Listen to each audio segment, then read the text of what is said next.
Put yourself in my shoes. The telephone rang while he was running the vacuum cleaner.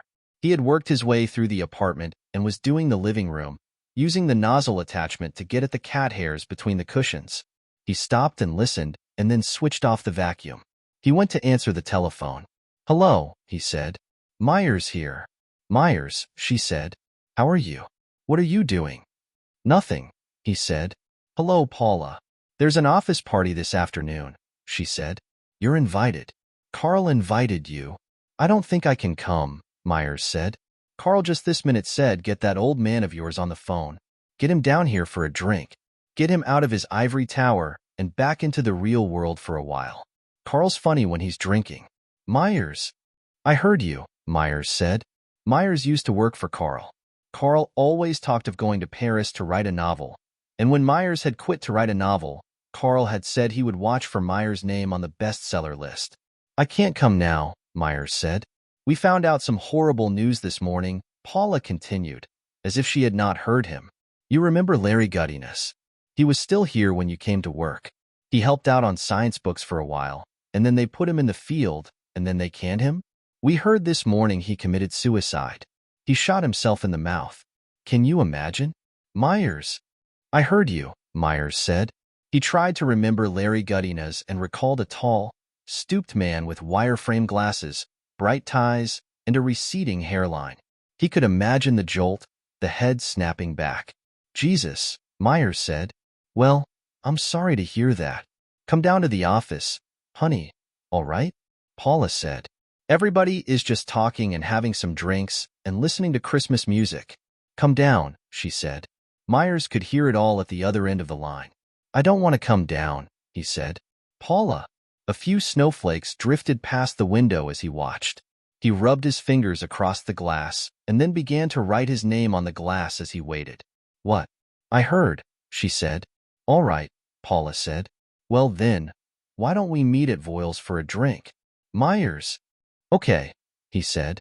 "Voiles. All right. Everybody here will be disappointed you didn't come," she said. "Carl especially. Carl admires you, you know. He does. He's told me so. He admires your nerve. He said if he had your nerve he would have quit years ago. Carl said it takes nerve to do what you did." "Myers." "I'm right here," Myers said. "I think I can get my car started. If I can't start it, I'll call you back." "All right," she said. "I'll see you at Voiles. I'll leave here in 5 minutes if I don't hear from you.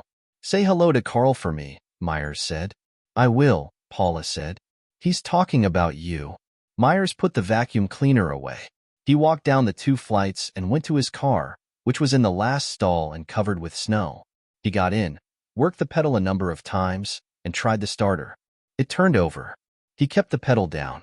As he drove, he looked at the people who hurried along the sidewalks with shopping bags. He glanced at the gray sky, filled with flakes, and at the tall buildings with snow in the crevices and on the window ledges. He tried to see everything, save it for later. He was between stories, and he felt despicable. He found Voiles, a small bar on a corner next to a men's clothing store. He parked in back and went inside.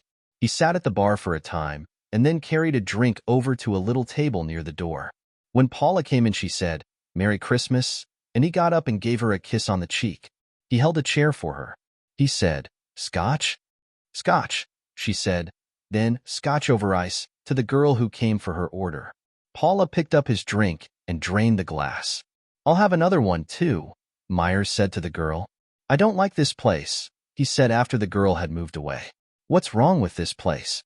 Paula said. "We always come here." "I just don't like it," he said. "Let's have a drink and then go someplace else." "Whatever you want," she said. The girl arrived with the drinks. Myers paid her, and he and Paula touched glasses. Myers stared at her. "Carl says hello," she said. Myers nodded. Paula sipped her drink. "How was your day today?" Myers shrugged. "What did you do?" she said. "Nothing," he said. "I vacuumed." She touched his hand. "Everybody said to tell you hi." They finished their drinks. "I have an idea," she said. "Why don't we stop and visit the Morgans for a few minutes? We've never met them, for God's sake, and they've been back for months. We could just drop by and say hello. We're the Myerses. Besides, they sent us a card." They asked us to stop during the holidays. They invited us. I don't want to go home, she finally said and fished in Tar purse for a cigarette. Myers recalled setting the furnace and turning out all the lights before he had left. And then he thought of the snow drifting past the window. What about that insulting letter they sent telling us they heard we were keeping a cat in the house? He said. They've forgotten about that by now, she said. That wasn't anything serious, anyway. Oh, let's do it, Myers. Let's go by. We should call first if we're going to do anything like that, he said. No, she said. That's part of it. Let's not call. Let's just go knock on the door and say hello. We used to live here. All right? Myers. I think we should call first, he said. It's the holidays, she said, getting up from her chair. Come on, baby. She took his arm, and they went out into the snow. She suggested they take her car and pick up his car later. He opened the door for her and then went around to the passenger's side. Something took him when he saw the lighted windows, saw snow on the roof, saw the station wagon in the driveway. The curtains were open and Christmas tree lights blinked at them from the window. They got out of the car. He took her elbow as they stepped over a pile of snow and started up the walk to the front porch. They had gone a few steps when a large bushy dog hurtled around the corner of the garage and headed straight for Myers. Oh, God, he said, hunching, stepping back, bringing his hands up. He slipped on the walk, his coat flapped, and he fell onto the frozen grass with the dread certainty that the dog would go for his throat. The dog growled once and then began to sniff Myers' coat. Paula picked up a handful of snow and threw it at the dog. The porch light came on, the door opened, and a man called. Buzzy. Myers got to his feet and brushed himself off. What's going on? The man in the doorway said. Who is it? Buzzy, come here, fellow. Come here. We're the Myerses, Paula said. We came to wish you a Merry Christmas. The Myerses? The man in the doorway said. Get out. Get in the garage, Buzzy. Get. It's the Myerses, the man said to the woman who stood behind him trying to look past his shoulder. The Myerses, she said. Well, ask them in, for heaven's sake. She stepped onto the porch and said, Come in, please, it's freezing. I'm Hilda Morgan, and this is Edgar. We're happy to meet you. Please come in. They all shook hands quickly on the front porch. Myers and Paula stepped inside and Edgar Morgan shut the door. Let me have your coats. Take off your coats, Edgar Morgan said. You're all right? He said to Myers, observing him closely, and Myers nodded. I knew that dog was crazy, but he's never pulled anything like this. I saw it. I was looking out the window when it happened. This remark seemed odd to Myers, and he looked at the man. Edgar Morgan was in his 40s, nearly bald, and was dressed in slacks and a sweater and was wearing leather slippers. His name is Buzzy, Hilda Morgan announced and made a face. It's Edgar's dog. I can't have an animal in the house myself, but Edgar bought this dog and promised to keep him outside. He sleeps in the garage, Edgar Morgan said. He begs to come in the house, but we can't allow it, you know. Morgan chuckled. But sit down, if you can find a place with this clutter. Hilda, dear, move some of those things off the couch so Mr. and Mrs. Myers can sit down. Hilda Morgan cleared the couch of packages, wrapping paper, scissors, a box of ribbons, bows. She put everything on the floor. Myers noticed Morgan staring at him again, not smiling now. Paula said, Myers, there's something in your hair, dearest. Myers put a hand up to the back of his head and found a twig and put it in his pocket. That dog, Morgan said and chuckled again. We were just having a hot drink and wrapping some last-minute gifts. Will you join us in a cup of holiday cheer? What would you like? Anything is fine, Paula said. Anything, Myers said. We wouldn't have interrupted. Nonsense, Morgan said. We've been very curious about the Myerses. You'll have a hot drink, sir? That's fine, Myers said. Mrs. Myers? Morgan said. Paula nodded. 2 hot drinks coming up, Morgan said. Dear, I think we're ready too, aren't we? He said to his wife. This is certainly an occasion. He took her cup and went out to the kitchen. Myers heard the cupboard door bang and heard a muffled word that sounded like a curse. Myers blinked. He looked at Hilda Morgan, who was settling herself into a chair at the end of the couch. Sit down over here. You too, Hilda Morgan said. She patted the arm of the couch. Over here, by the fire. We'll have Mr. Morgan build it up again when he returns. They sat. Hilda Morgan clasped her hands in her lap and leaned forward slightly, examining Myers' face. The living room was as he remembered it, except that on the wall behind Hilda Morgan's chair, he saw 3 small framed prints. In one print, a man in a vest and frock coat was tipping his hat to 2 ladies who held parasols. All this was happening on a broad concourse with horses and carriages. How was Germany? Paula said. She sat on the edge of the cushion and held her purse on her knees. We love Germany, Edgar Morgan said, coming in from the kitchen with a tray and 4 large cups. Myers recognized the cups. Have you been to Germany, Mrs. Myers? Morgan asked. We want to go, Paula said. Don't we, Myers? Maybe next year, next summer, or else the year after. As soon as we can afford it. Maybe as soon as Myers sells something. Myers writes. I should think a trip to Europe would be very beneficial to a writer, Edgar Morgan said. He put the cups into coasters. Please help yourselves. He sat down in a chair across from his wife and gazed at Myers. You said, in your letter you were taking off work to write. That's true, Myers said and sipped his drink. He writes something almost every day, Paula said. Is that a fact? Morgan said. That's impressive. What did you write today, may I ask? Nothing, Myers said. It's the holidays, Paula said. You must be proud of him, Mrs. Myers, Hilda Morgan said. I am, Paula said. I'm happy for you, Hilda Morgan said. I heard something the other day that might interest you, Edgar Morgan said. He took out some tobacco and began to fill a pipe. Myers lighted a cigarette and looked around for an ashtray, then dropped the match behind the couch. It's a horrible story, really. But maybe you could use it, Mr. Myers. Morgan struck a flame and drew on the pipe. Grist for the mill, you know, and all that, Morgan said and laughed and shook the match. This fellow was about my age or so. He was a colleague for a couple of years. We knew each other a little, and we had good friends in common. Then he moved out, accepted a position at the university down the way. Well, you know how these things go sometimes. The fellow had an affair with one of his students. Mrs. Morgan made a disapproving noise with her tongue. She reached down for a small package that was wrapped in green paper and began to affix a red bow to the paper. According to all accounts, it was a torrid affair that lasted for some months, Morgan continued. Right up until a short time ago, in fact.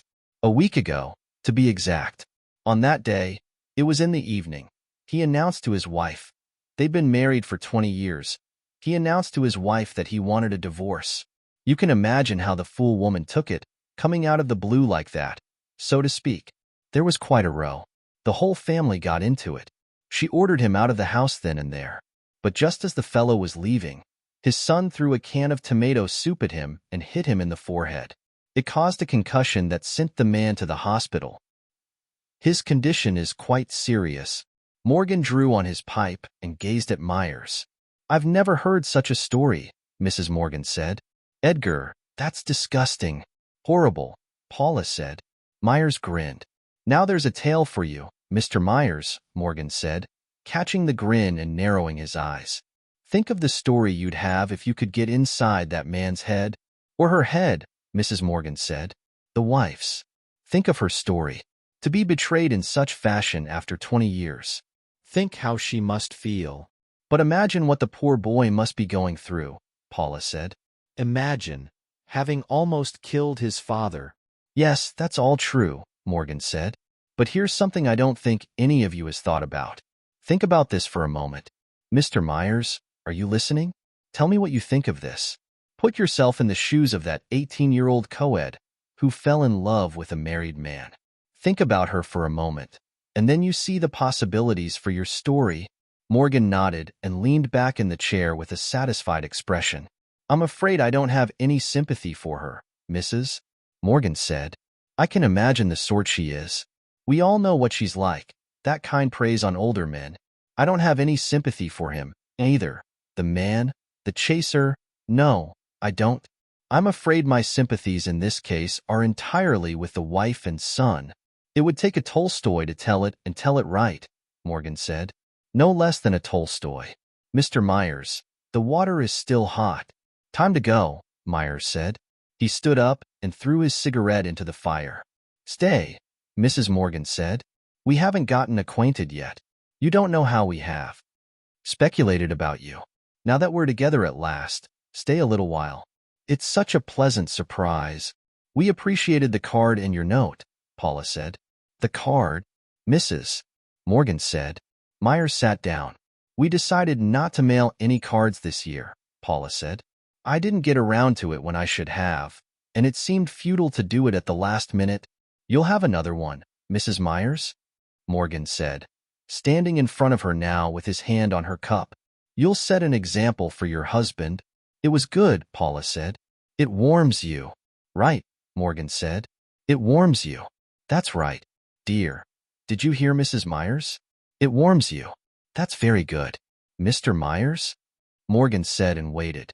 You'll join us? All right, Myers said and let Morgan take the cup. The dog began to whine and scratch at the door. That dog.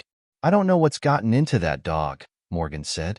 He went to the kitchen, and this time Myers distinctly heard Morgan curse as he slammed the kettle onto a burner. Mrs. Morgan began to hum. She picked up a half-wrapped package, cut a piece of tape, and began sealing the paper. Myers lighted a cigarette. He dropped the match in his coaster. He looked at his watch. Mrs. Morgan raised her head. I believe I hear singing, she said. She listened. She rose from her chair and went to the front window. It is singing. Edgar, she called. Myers and Paula went to the window. I haven't seen carolers in years, Mrs. Morgan said. What is it? Morgan said. He had the tray and cups. What is it? What's wrong? Nothing's wrong, dear. It's carolers. There they are over there, across the street, Mrs. Morgan said. Mrs. Myers, Morgan said, extending the tray. Mr. Myers. Dear. Thank you, Paula said. Muchas gracias, Myers said. Morgan put the tray down and came back to the window with his cup. Young people were gathered on the walk in front of the house across the street, boys and girls with an older, taller boy who wore a muffler and a topcoat. Myers could see the faces at the window across the way, the Ardrys, and when the carolers had finished, Jack Ardry came to the door and gave something to the older boy.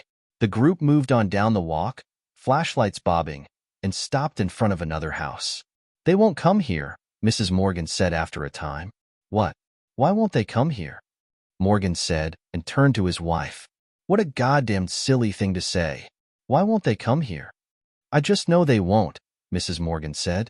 And I say they will, Morgan said. Mrs. Myers, are those carolers going to come here or not? What do you think? Will they return to bless this house? We'll leave it up to you. Paula pressed closer to the window. But the carolers were far down the street now. She did not answer. Well, now that all the excitement is over, Morgan said and went over to his chair. He sat down, frowned, and began to fill his pipe. Myers and Paula went back to the couch. Mrs. Morgan moved away from the window at last. She sat down. She smiled and gazed into her cup. Then she put the cup down and began to weep. Morgan gave his handkerchief to his wife. He looked at Myers. Presently Morgan began to drum on the arm of his chair. Myers moved his feet. Paula looked into her purse for a cigarette. See what you've caused? Morgan said as he stared at something on the carpet near Myers' shoes. Myers gathered himself to stand. Edgar, get them another drink, Mrs. Morgan said as she dabbed at her eyes. She used the handkerchief on her nose. I want them to hear about Mrs. Attenborough. Mr. Myers writes. I think he might appreciate this. We'll wait until you come back before we begin the story. Morgan collected the cups. He carried them into the kitchen. Myers heard dishes clatter, cupboard doors bang. Mrs. Morgan looked at Myers and smiled faintly. We have to go, Myers said. We have to go. Paula, get your coat. No, we insist, Mr. Myers, Mrs. Morgan said. We want you to hear about Mrs. Attenborough, poor Mrs. Attenborough. You might appreciate this story too, Mrs. Myers. This is your chance to see how your husband's mind goes to work on raw material. Morgan came back and passed out the hot drinks. He sat down quickly. Tell them about Mrs. Attenborough, dear, Mrs. Morgan said. That dog almost tore my leg off, Myers said and was at once surprised at his words. He put his cup down. Oh, come. It wasn't that bad, Morgan said. I saw it. You know writers, Mrs. Morgan said to Paula. They like to exaggerate. The power of the pen and all that, Morgan said. That's it, Mrs. Morgan said. Bend your pen into a plowshare, Mr. Myers. We'll let Mrs. Morgan tell the story of Mrs. Attenborough, Morgan said, ignoring Myers, who stood up at that moment. Mrs. Morgan was intimately connected with the affair. I've already told you of the fellow who was knocked for a loop by a can of soup. Morgan chuckled. We'll let Mrs. Morgan tell this one. You tell it, dear. And Mr. Myers, you listen closely, Mrs. Morgan said. We have to go, Myers said. Paula, let's go. Talk about honesty, Mrs. Morgan said. Let's talk about it, Myers said. Then he said, Paula, are you coming? I want you to hear this story, Morgan said, raising his voice. You will insult Mrs. Morgan. You will insult us both if you don't listen to this story. Morgan clenched his pipe. Myers, please, Paula said anxiously. I want to hear it. Then we'll go. Myers? Please, honey, sit down for another minute. Myers looked at her. She moved her fingers, as if signaling him. He hesitated, and then he sat next to her. Mrs. Morgan began. One afternoon in Munich, Edgar and I went to the Dortmunder Museum. There was a Bauhaus exhibit that fall, and Edgar said the heck with it, let's take a day off. He was doing his research, you see. The heck with it, let's take a day off. We caught a tram and rode across Munich to the museum. We spent several hours viewing the exhibit and revisiting some of the galleries to pay homage to a few of our favorites amongst the old masters. Just as we were to leave, I stepped into the ladies' room. I left my purse. In the purse was Edgar's monthly check from home that had come the day before and $120 cash that I was going to deposit along with the check. I also had my identification cards in the purse. I did not miss my purse until we arrived home. Edgar immediately telephoned the museum authorities. But while he was talking, I saw a taxi out front. A well-dressed woman with white hair got out. She was a stout woman, and she was carrying 2 purses. I called for Edgar and went to the door. The woman introduced herself as Mrs. Attenborough, gave me my purse, and explained that she too had visited the museum that afternoon and while in the ladies' room had noticed a purse in the trash can. She, of course, had opened the purse in an effort to trace the owner. There were the identification cards and such giving our local address. She immediately left the museum and took a taxi in order to deliver the purse herself. Edgar's check was there, but the money, the $120, was gone. Nevertheless, I was grateful the other things were intact. It was nearly 4 o'clock, and we asked the woman to stay for tea. She sat down, and after a little while she began to tell us about herself.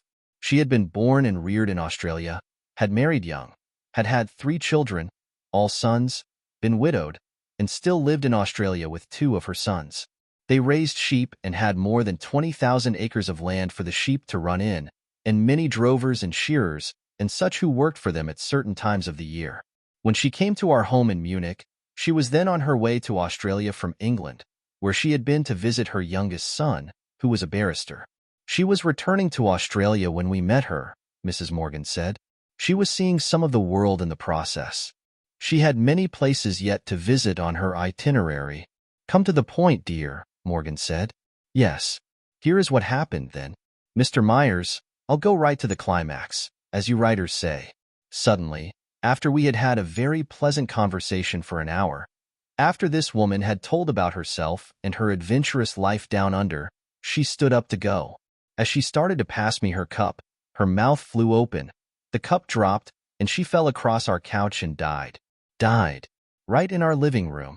It was the most shocking moment in our lives. Morgan nodded solemnly. God, Paula said. Fate sent her to die on the couch in our living room in Germany, Mrs. Morgan said. Myers began to laugh. Fate sent her to die in your living room, he said between gasps. Is that funny, sir? Morgan said. Do you find that amusing? Myers nodded. He kept laughing. He wiped his eyes on his shirt sleeve. I'm really sorry, he said. I can't help it. That line, fate sent her to die on the couch in our living room in Germany. I'm sorry. Then what happened? He managed to say. I'd like to know what happened then. Mr. Myers, we didn't know what to do, Mrs. Morgan said. The shock was terrible. Edgar felt for her pulse, but there was no sign of life. and she had begun to change color. Her face and hands were turning gray. Edgar went to the phone to call someone. Then he said, "Open her purse. See if you can find where she's staying." All the time averting my eyes from the poor thing there on the couch, I took up her purse. Imagine my complete surprise and bewilderment, my utter bewilderment, when the first thing I saw inside was my $120, still fastened with the paper clip. I was never so astonished and disappointed, Morgan said.